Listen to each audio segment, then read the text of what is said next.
Hello sun moon and rising virgos, welcome to my channel dream tarot. ये आपके new month की reading है मार्च 2026 और ये एक जनरल रीडिंग होगी जो कि आपसे रेजोनेट कर भी सकती है और नहीं भी कर सकती। आप सिर्फ उन मैसेजेस को कंसिडर करें जो आपसे रेजोनेट करते हैं। इसके अलावा अगर आप मेरे चैनल पे न्यू हैं तो उसको सब्सक्राइब करें, मेरे तो चैनल को भी सब्सक्राइब करें। उनका लिंक डिस्क्रिप्शन में मौजूद है। अगर आपको मुझसे पर्सनल रीडिंग चाहिए तो भी आप मुझसे मेरे इंस्टाग्राम पे कांटेक्ट कर सकते हैं। मेरे हैवल्स ड्रीम टैरो चैनल को फॉलो करें for live session. Let's see कि क्या मैसेजेस आते हैं विर्गोस के लिए मंथ ऑफ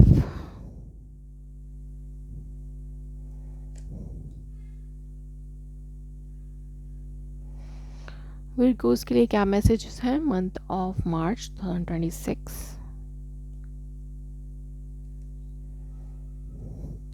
ओके, अंडरनीथ आपके पास है 6 ऑफ वॉन्ड्स। तो इट शोज कि आपको कोई सक्सेस मिल सकती है, मैरिज सक्सेस। ओह, 3 कार्ड शोज मैरिज। सो यहाँ पर आपको या तो कोई गवर्नमेंट जॉब ऑफर हो सकती है। कुछ लोग अगर गवर्नमेंट जॉब के हवाले से देख रहे हैं तो या बैलेंस, 3 ऑफ कप्स। तो यहाँ पर आपके लिए बैलेंस आ रहा है, रियूनियन हो रहा है पास्ट से किसी पर्सन के साथ, या आपकी मैरिज अगर मैरिज में अगर सेपरेशन चल रही थी तो वो रीस्टोर हो सकती है, या फिर आप अगर कोई बिजनेस करते हैं तो वो स्टेबल हो सकता है, उसमें आपको सक्सेस मिल सकती है और बहुत सेलिब्रेशन आप उसमें कर सकते हैं। कुछ लोगों के लिए यहाँ पे मैरिज है, आपकी मैरिड लाइफ बेटर हो सकती है। जो लोग सिंगल हैं उनकी हो सकती है मैरिज, जिनकी सेपरेशन चल रही थी तो वो दोबारा से रीयूनाइट हो सकते हैं। और कुछ लोगों के लिए गवर्नमेंट जॉब मिल सकती है उनको, और कुछ लोगों को रेप्यूटेटेड कंपनी में जो है वो कोई सक्सेस मिल रही, कोई रिकॉग्निशन मिल रही है अपनी कंपनी में। So it's a good situation. और यहाँ पर फर्स्ट वीक में आप थोड़े से मिस्टीरियस हैं, मे बी कुछ चीज़ें आपसे हाइड हैं या आप किसी कुछ चीज़ों को हाइड रख रहे हैं, कुछ बहुत मिस्टीरियस हो रहे हैं आप। और या फिर आप स्पिरिचुअली ग्रो कर रहे हैं, स्पिरिचुअली बहुत ज़्यादा ग्रो कर रहे हैं, आपकी स्पिरिचुअल इंट्यूशंस हाई हो सकती हैं। और मे बी आप जिस भी सिचुएशन में थे, ये जो पेनफुल सिचुएशन है इससे आप जो है निकल सकते हैं, अपने आप को हील करने की कोशिश करें इससे, और आप अपनी हैप्पीनेस वापस लाना चाहते हैं अपनी लाइफ में, दोबारा से हैप्पी होना चाहते हैं इस पेनफुल साइकिल को एंड करके। इसके लिए आप मेडिटेशंस कर रहे हैं, हीलिंग कर रहे हैं अपनी। सेकेंड वीक में आपके पास है किंग ऑफ सोर्ड्स। तो यस, आप एक लॉजिकल होके सोच रहे हैं, ना कि इमोशनल होके। अब आपने इमोशनल होके डिसीजंस अपने लिए लेने शुरू कर दिए हैं। अब आप डिसीजन ले रहे हैं अपनी हैप्पीनेस के लिए, और ये वाइज डिसीजन है। आप कुछ गोल्स अपनी लाइफ में सेट कर रहे हैं और उनके ऊपर फोकस्ड हैं। न्यू अपॉर्चुनिटीज़ आपके पास आ रही हैं विद पेज ऑफ पेंटिकल्स। तो या तो आप किसी को प्रपोज कर रहे हैं और किसी को प्रपोज करने का डिसीजन ले रहे हैं, कोई प्रपोजल आपके पास आ सकता है जिसको आप एक्सेप्ट कर रहे हैं, उसके हवाले से डिसीजन ले रहे हैं। सो यस, यहाँ पे आपके लिए डिसीजंस हैं।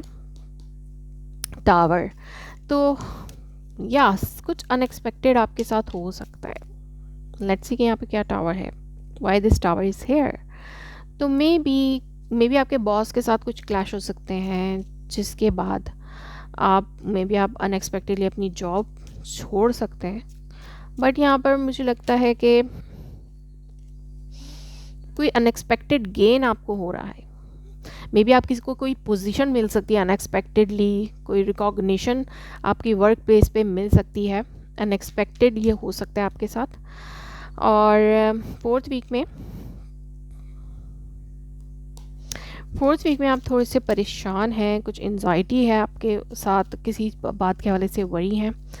लेट्स सी कि यहाँ पे क्यों है 9 ऑफ सोर्ड्स। कुछ एंडिंग्स हो रही हैं, या मे बी आप कंप्लीटली या तो किसी सिचुएशन को एंड कर रहे हैं, कोई डिसीजन ले रहे हैं, आप पेनफुल साइकिल से निकल रहे हैं, अपने आप को हील कर रहे हैं, अपनी हैप्पीनेस को वापस हासिल करना चाहते हैं। आपने डिसीजन लिया है कि आप अपनी लाइफ में न्यू बिगनिंग करेंगे और उन चीज़ों को कट आउट कर देंगे जो कि आपको सर्व नहीं कर रही।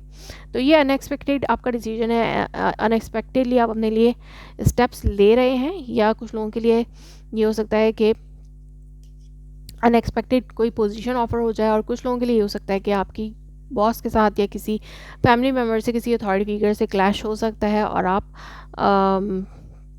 हो सकता है कुछ प्रॉपर्टी मैटर्स हों, जिसके बाद आप थोड़े से परेशान हैं और आप मूव ऑन कर रहे हैं किसी सिचुएशन से। आपको बहुत ज़्यादा बर्डन आपके ऊपर हो सकता है। ओके, ये सिचुएशन इससे बिल्कुल डिफरेंट है। मे बी ये आपकी स्टेबिलिटी की बात है, मे बी आपकी ओवरऑल स्टेबिलिटी है, बट आप किसी चीज़ से मूव ऑन कर रहे हैं, कहीं से आप निकल रहे हैं। Pay attention to the red flag signs are cautioning you. तो यस, अगर किसी रिलेशनशिप में आपको कुछ डाउट्स हैं, कुछ सिचुएशंस आपको सही नहीं लग रही, तो आप वहाँ से निकल सकते हैं। And heart to heart conversation honestly discuss your feelings with each other. तो यस, डिस्कस करना ज़रूरी है यहाँ पर। Deception, someone pairing is a false of mask in this relationship. तो अगर आपको लगता है कि ये सिचुएशन आपके लिए नहीं है, आपके पार्टनर आपके साथ लॉयल नहीं है, या आपके साथ अपनी ट्रू फीलिंग्स आपसे शेयर नहीं करते हैं, तो आपको वहाँ से निकल जाना चाहिए। Codependency, the addictions are affecting your love life. तो यस, अगर आप किसी के ऊपर इमोशनली डिपेंड करेंगे तो आप कभी भी खुश नहीं रह सकते।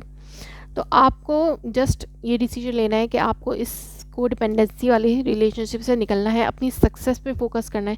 यस, ये आपकी अपनी सक्सेस और स्टेबिलिटी की बात है कि आप अपने आप को कैसे हैंडल कर रहे हैं इन मंथ ऑफ मार्च में। लेट्स सी के क्या मैसेजेस हैं। Nothing is set in stone. तो अभी भी कुछ भी पत्थर पे लकीर की तरह नहीं है, आप किसी भी चीज़ सिचुएशन को चेंज कर सकते हैं। Believe in impossible. तो यस, कुछ भी हो सकता है, इम्पॉसिबल पे आप बिलीव कर सकते हैं। Personal issues reaches conclusion. तो कंक्लूजन आपको मिल सकता है कि आपको क्या करना है, क्या डिसीजंस लेने हैं। What do you need to release. तो आपको क्या रिलीज़ करना चाहिए जिसके बाद आपकी लाइफ में स्टेबिलिटी वापस आ सकती है। तो ये डिसीजन आपने लेना है इन मंथ ऑफ मार्च में। हो सकता है आपके पास मैरिज प्रपोजल्स हों।